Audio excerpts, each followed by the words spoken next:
Myself, I am Vivekananda Shenoy.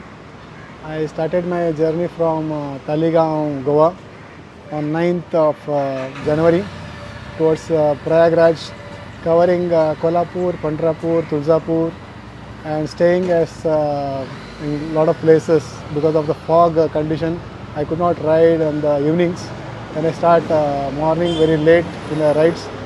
So I reached Nanded, Jabalpur, and Prayagraj on 12th evening, and I was in the Prayagraj Kumbh Mela place, covering three to 4.5 days of journey to Prayagraj.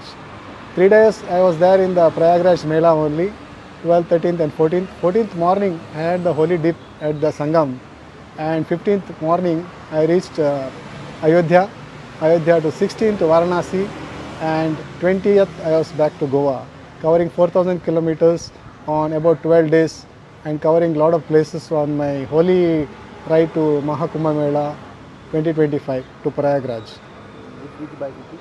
This is a Suzuki Fiero 2000-year-old, 24 years old, 2000 model Suzuki Fiero. The same bike I had been in 2013 also to Mahakumbh Mela, and after 12 years in the same bike I went again to the Mahakumbh Mela. Bike is always a flexibility. Bike is no parking problem. We can go any barricading, people will allow us to go in a bike. And enjoying a bike ride is the biggest hatha yoga we can tell. Just going 4 days and 10 hours of riding per day is a big hatha yoga to go to Mahakumbh Mela.